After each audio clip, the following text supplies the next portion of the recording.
Baiklah, kali ini saya akan melanjutkan pembahasan mengenai hidrokarbon part yang kedua, khusus mengenai alkana. Apa itu alkana? Alkana adalah suatu senyawa hidrokarbon yang hanya mengandung ikatan tunggal saja. Dimana kemarin saya sudah sedikit menjelaskan bahwa alkana itu mempunyai rumus umum CnH2n plus 2. Kemudian di sini ada nama-nama atom C yang nanti ini akan kita gunakan dalam penamaan baik alkana, alkena maupun alkuna. Ada 10 yang kalian harus tahu. Jika jumlah C-nya 1 itu namanya meta, 2 eta, 3 propa, 4 buta, 5 penta, 6 heksa, 7 hepta, 8 okta, 9 nona, dan 10 deka. Nah, kita akan coba menentukan rumus molekul dan nama senyawa untuk suatu alkana. Nah, jadi di sini ketika jumlah C-nya 1, kita akan tentukan rumus molekul dari suatu alkana. Di mana alkana tadi rumus umumnya adalah CnH2n plus 2. Nah, kalau N-nya 1, berarti C-nya 1 seperti ini, tidak usah saya tulis satunya. Berarti kan hanya 2 kalinya N. Ketika N-nya 1, 1 kali 2 adalah 2, ditambah 2 yaitu 4. Sehingga di sini CH4. Kemudian untuk nama alkananya, karena di sini 1 itu meta, kita rubah nama menjadi alkana, berarti menjadi metana. Jadi kita tinggal tambahkan ana-ana saja. Kemudian kalau jumlah C-nya 2, saya pasang C2. Berarti N-nya kita ganti 2. 2 kali 2 yaitu 4. 4 tambah 2 yaitu 6. Berarti C2H6. Kemudian nama alkananya 2 adalah eta, tambah ana menjadi etana. Kemudian kalau 3, berarti kalau C-nya 3, berarti N-nya kan 3. 3 kali 2 yaitu 6. 6 tambah 2 yaitu 8. Kalau C-nya 3 berarti hanya 8. 3 itu adalah propa, dirubah nama menjadi alkananya, atau tambahkan ana saja menjadi propana. Kemudian 4, C4 berarti 4 kali 2, 8. 8 tambah 2 yaitu 10. Jadi ini tinggal mengikuti rumus umumnya saja. 4 adalah buta, tambah ana menjadi butana. Kalau 5 berarti C5 hanya 2 kali 5 yaitu 10. 10 tambah 2 yaitu 12. C5 yaitu penta, tambah ana menjadi pentana. Jadi kurang lebih seperti itu untuk menentukan nama dan rumus molekul dari suatu alkana. Yang selanjutnya saya lengkapi langsung ya. Jadi ini untuk jumlah C yang lain, kalau 6 heksana, 7 heptana, 8 oktana, 9 nonana, dan 10 dekana. Nah, baiklah, selanjutnya kita akan ke tata nama atau penamaan dari suatu alkana. Saya akan jelaskan tata caranya terlebih dahulu. Yang pertama, kita tentukan rantai utama. Apa itu rantai utama? Rantai utama adalah rantai yang paling panjang. Nanti akan saya beri contohnya. Kemudian yang kedua, kita harus menentukan penomorannya. Ada aturan dalam menentukan penomoran. Yang pertama, cabang harus berada di nomor yang kecil. Kemudian nanti kalau misal di rantai utamanya itu tidak ada cabang, maka dalam rantai utamanya kita tulis dengan simbol N strip. N di sini artinya dia adalah normal. Kalau normal itu rantainya dia lurus ya, atau tidak ada cabang. Kemudian yang ketiga, jika terdapat lebih dari satu macam jenis cabang, maka nanti dalam penamaannya kita harus urutkan sesuai abjadnya. Kemudian yang keempat, jika terdapat 2 atau lebih cabang yang sama, maka nanti dalam penamaannya kita harus memberi awalan. Kalau 2 berarti awalannya adalah di, 3 tri, 4 tetra, 5 penta, dan sebagainya.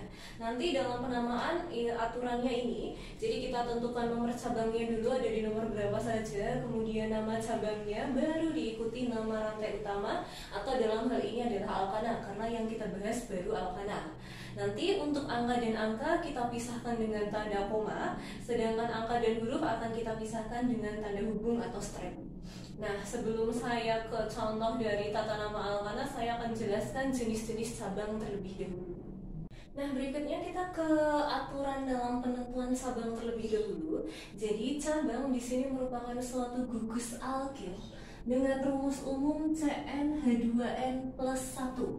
Nanti kalau jumlah C-nya 1, tadi kan di awal ya, kalau 1 itu kan meta. Kita rubah nama menjadi alkil, berarti A-nya kita ubah menjadi il, menjadi metil. Kemudian kalau jumlah C-nya 2, tadi kan eta. A-nya dihilangkan, diganti dengan il menjadi etil. Kemudian kalau 3 adalah propa. Kemudian kalau kita ubah menjadi alkil menjadi propil. Kemudian kalau 4 itu buta, kita ubah menjadi alkil menjadi butil.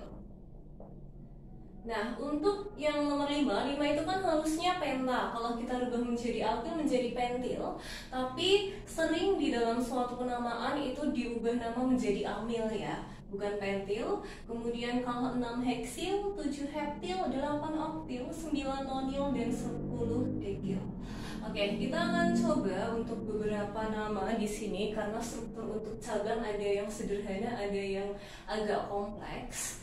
Oke, kalau CH3 jumlah C-nya kan 1, berarti kalau kita namakan dia sebagai cabang, berarti 1 tadi adalah metil. Kemudian ini CH3, CH2. Di sini jumlah C-nya ada 2. Kalau 2 aslinya namanya adalah etil. Nah, tapi di sini akan saya beri rumus yang lain. Karena dalam suatu cabang itu sering dijabarkan seperti ini, CH3, CH2 atau diringkas. Jadi kan di sini C-nya ada 1, 2, berarti C2. H-nya ada 3 tambah 2 yaitu 5. Nah, untuk etil itu sering diringkas menjadi C2H5 atau kalau dijabarkan menjadi CH3, CH2. Berikutnya di sini CH3, CH2, CH2. Di sini C-nya ada 3. Kalau mau kita ringkas kan C-nya ada 3, H-nya ada 3 tambah 25 tambah 27, C3H7. Ini kalau jumlah C-nya 3 namanya propil. Nah, kemudian hati-hati untuk struktur bawahnya. Di sini kalau kita cek jumlah C-nya ada 1, 2, 3. Kalau C-nya 3 aslinya namanya juga harus propil. Cuman di sini strukturnya berbeda ya. Kalau yang atas tadi dia lurus, berarti dia propil saja. Tapi kalau yang ini strukturnya beda, dia siku. Jadi siku seperti ini. Jadi mau siku ke bawah seperti ini, mau ke atas, atau mau seperti ini, yang penting dia siku dengan C. Nah, itu namanya struktur isopropil karena jumlah C-nya 3. Kemudian di sini saya ke yang bawah dulu ya. Di sini jumlah C-nya 1, 2, 3, 4. 4 artinya adalah butil. Tapi ini juga struktur iso. Kenapa iso? Karena di sini siku nih. Ada C. Jadi di ujung, di tengah, dan di sini ada 1 C. Tapi nanti yang tengah bisa diikuti dengan C yang lain, nanti tergantung. Kalau siku seperti ini dia juga iso. Iso apa? Karena C-nya 4 berarti iso butil. Nah, kalau yang atasnya 1, 2, 3, 4 aslinya juga butil, tapi strukturnya tidak lurus. Kalau butil itu lurus aja. Nah, di sini struktur apa? Karena kalau kita lihat ini nanti rantai utamanya kan yang ada di sini. Ini kalau kita hitung ya dari bawah agar rantai utamanya ada di nomor yang kecil. 1, 2, 3, 4. Nah, di sini tadi kan nomor 2. 2 itu namanya sekunder. Jadi ketika rantai utamanya terikat di nomor 2 dari si cabangnya itu, maka ini namanya adalah struktur sekunder. Atau kita singkat sek, karena C-nya 4 berarti sek butil. Nah, seperti itu untuk aturan penamaan dalam cabang. Selanjutnya kita akan ke rantai alkana dan belajar beberapa jenis penamaan dari alkananya. Oke, selanjutnya kita akan ke penamaan dari alkana. Bagaimana cara kita memberikan nama? Ada 5 contoh soal. Yang pertama di sini ada ini. Kita harus menentukan rantai utamanya. Ingat, rantai utama adalah rantai paling panjang. Jadi kita harus mencari beberapa kemungkinannya. Oke, di sini kalau misal kita lurus ya, 1, 2, 3, 4. Ada 4 jumlah C-nya. Kalau kita belok, 1, 2, 3, 4. 4 juga. Artinya mau lurus, mau belok tidak ada masalah. Di sini misal saya akan menentukan yang lurus. Oke, kemudian dalam penomoran, cabang harus berada di nomor yang kecil. Penomoran itu dari salah satu ujung, bisa ujung kiri, bisa ujung kanan. Yang penting cabang ada di nomor yang kecil. Saya coba ya, misal saya dari kanan, 1, 2, 3, 4. Oke, kalau saya mulai dari kanan, berarti cabang pertama ada di nomor 2. Kalau saya mulai dari kiri, 1, 2, 3, 4. Oke, kalau saya mulai dari kiri, cabang pertama juga di nomor 2 yang ini.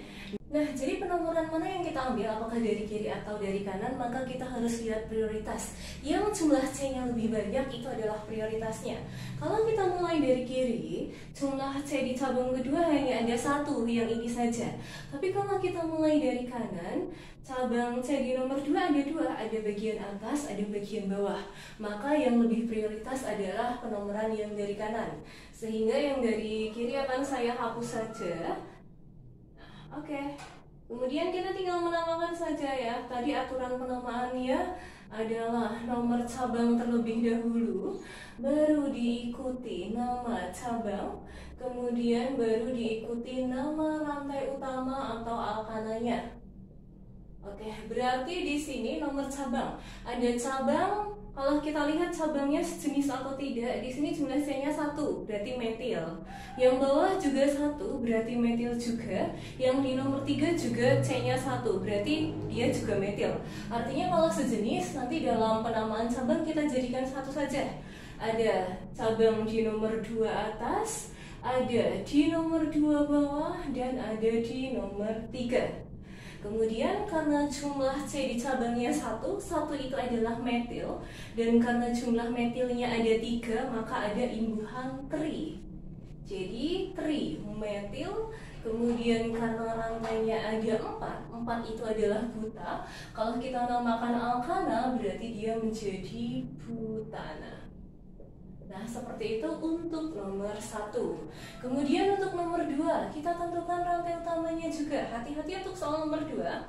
Kalau lurus, jumlah C-nya ada 1, 2, 3, 4, 5. Nah, tapi kalau kita belok, nanti lebih dari 5, ada 6 di sini. 1, 2, 3, 4, 5, 6. Karena di sini C-nya 2, maka kita hitung 2 kali. Jadi rantai utamanya yang dari kiri ke kanan terus belok ke bawah. Oke, kemudian dalam penomoran cabang harus berada di nomor yang kecil. Ini jelas ya, kita harus menomori dari bawah. Karena kalau dari kiri kan nanti 1, 2, 3, 4. Cabangnya ada di nomor 4. Tapi kalau kita mulai dari bawah, ini kan ada nomor 1 dan 2 ya, karena C-nya ada 2. Kemudian 3, 4, 5, 6. Oke, ada cabang di nomor 3. Berarti 3. Kemudian di sini nama cabangnya, karena jumlah C-nya 1, berarti nama cabangnya atau alkilnya adalah metil. Kemudian kalau rantainya ada 6 adalah heksa, berarti kalau alkana menjadi heksana. Itu untuk nomor 2. Kemudian nomor 3, kita tentukan rantai utamanya. Kita coba hitung yang lurus dulu. 1, 2, 3, 4, 5, 6, 7, 8. Kalau lurus 8, kalau belok coba ya. 1, 2, 3, 4, 5, 6, 7. Oke, tetap lebih banyak yang lurus. Berarti ini lurus. Kemudian kita akan coba lihat penomorannya dari mana. Saya akan coba dari dua-duanya biar semakin jelas. Kalau dari kanan seperti ini, 3, 4, 5, 6, 7, 8. Kalau saya mulai dari kiri berarti kan 1, 2, 3, 4, 5, 6, 7, 8. Oke, kalau saya mulai dari kiri, cabang pertama ada di nomor 4. Kemudian kalau saya mulai dari kanan, cabang pertama ada di nomor 2. Berarti penomoran yang benar yang dari kanan. Jadi yang dari kiri hapus saja, ini tidak jadi. Oke, nah kita lihat apakah jenis cabangnya sama atau berbeda. Nah di sini Itu kan cabang di nomor 2 jumlah C-nya 1 berarti metil. Kemudian kalau di nomor 4 jumlah C-nya ada 2 berarti etil. Di nomor 5 ada 1 berarti metil. Berarti ada 2 jenis cabang. Kalau ada 2 jenis cabang, nanti dalam penamaan kita urutkan abjad. Metil dan etil secara abjad duluan etil. Berarti kita ke etilnya dulu. Etilnya tadi ada di nomor 4, berarti 4 etil.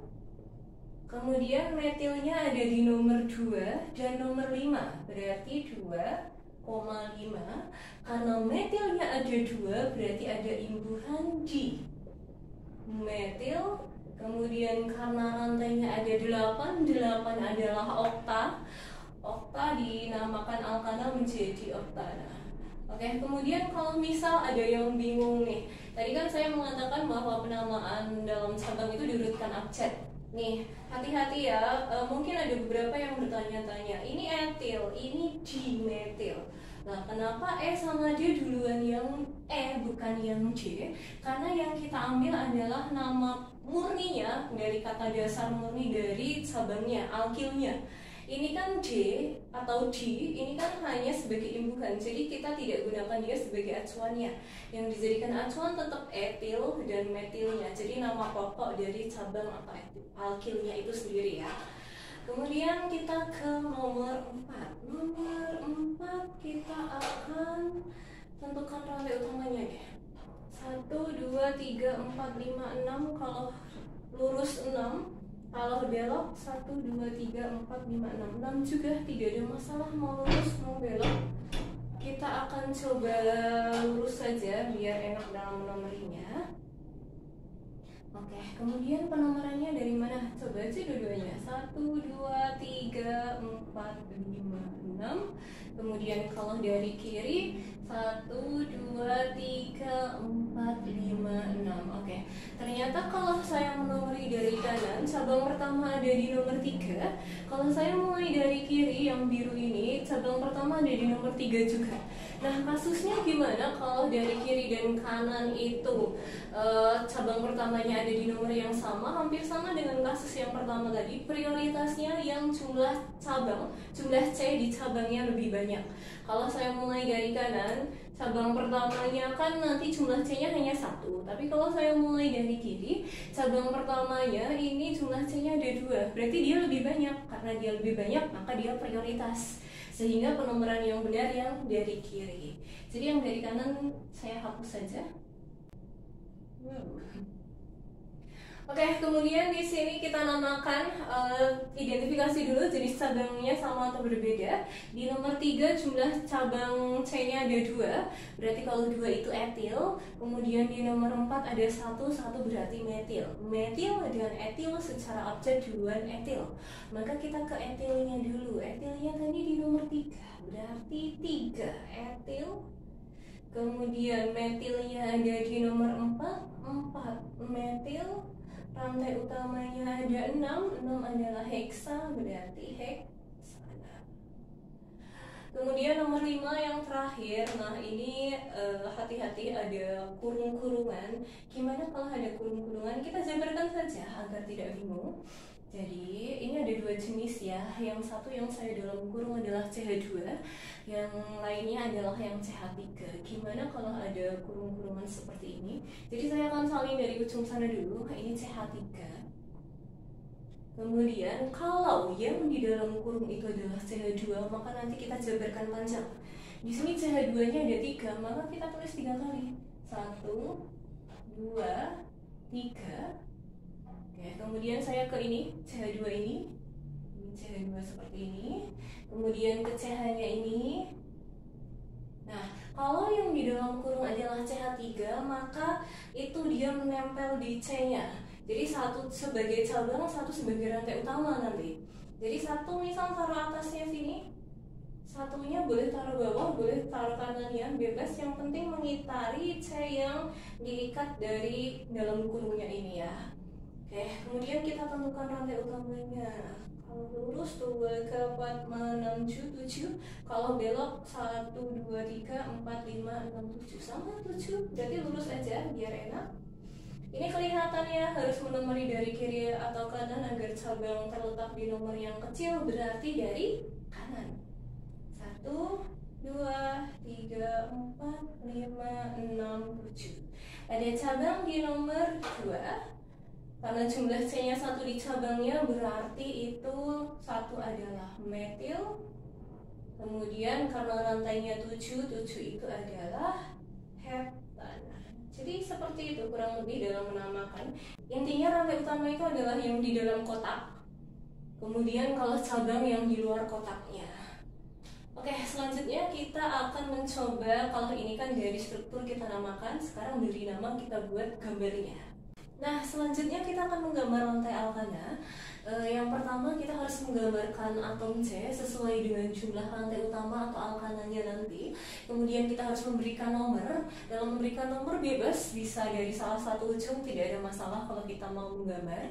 Kemudian nomor 3, silahkan gambarkan cabang jika ada cabang.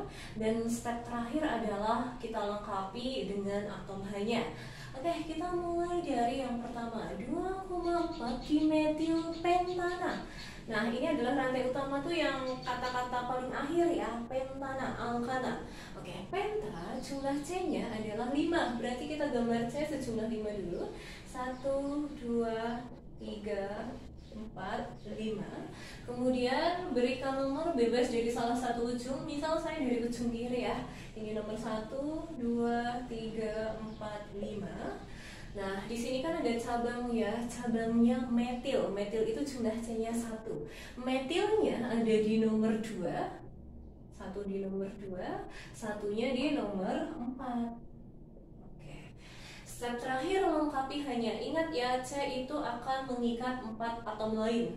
Nah, C yang paling ujung baru mengikat 1 agar menjadi 4, berarti hanya 3. Kemudian C yang ini baru punya 3 ikatan, kanan, bawah, kiri, berarti agar menjadi 4, hanya kurang 1.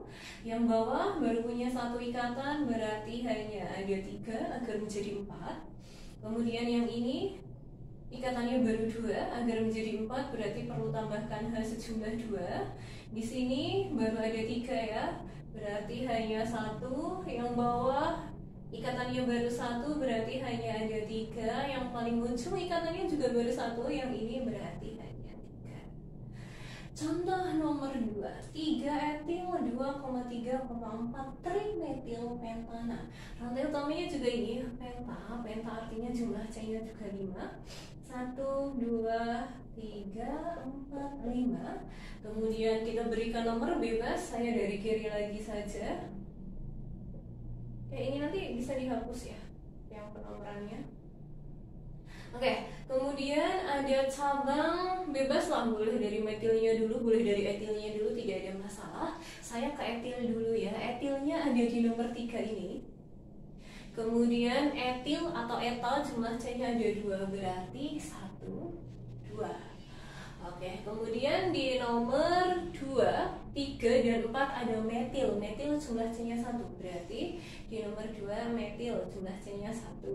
Kemudian di nomor 3 juga ada metil. Karena tadi yang bawah sudah saya gunakan untuk memasang cabang etil, berarti metilnya saya taruh atasnya saja. Ini boleh dibolak-balik, tidak ada masalah. Kemudian di nomor 4 juga ada metil lagi, saya taruh bawah aja. Selanjutnya kita tinggal lengkapi H-nya ya. Berarti di sini H3, di sini H1, di sini H3, di sini H3. Kemudian C yang ini kan sudah 4 ya, 2 ke 4 berarti tidak ada H. Yang ini baru ada 2 ikatan, berarti H2. Yang bawah baru ada 1 ikatan, berarti H3. Di sini H, di sini H3, di sini. Oke, yang terakhir, ini lumayan panjang. 4,4 dietil 3,5,5,6 tetrametil heptana. Hepta jumlahnya ada 7. Kita cukupkan saja ya. 1, 2, 3, 4, 5, 6, 7. Kemudian penomoran saya dari ujung lagi aja. Ini saya hapus saja ya biar kalian tidak bingung. Oke. 1, 2, 3, 4, 5, 6, 7. Di nomor 4 Dan 4 juga ada cabang etil. Etil itu jumlah C-nya ada 2. Oke, jadi kalau yang nomor 2 tadi etilnya saya jabarkan ya, C, C. Nah, untuk yang nomor 3 saya singkat saja karena boleh disingkat, boleh dijabarkan. Nah, tadi kan aturannya alkil itu kan rumus umumnya adalah CnH2n plus 1. Nah, kalau etil kan jumlah C-nya 2. Kalau C-nya 2 berarti 2 kalinya 2, 4 tambah 1, 5. Berarti di sini C2H5 karena di etil, etilnya ada 2 sama-sama di nomor 4, berarti di atas juga etil juga, C2H5 juga. Kemudian di nomor 3 ada metil. Metil jumlah C-nya 1. Metil 1. Di nomor 5, 5-nya ada 2 kali, berarti 1 atas, 1 bawah.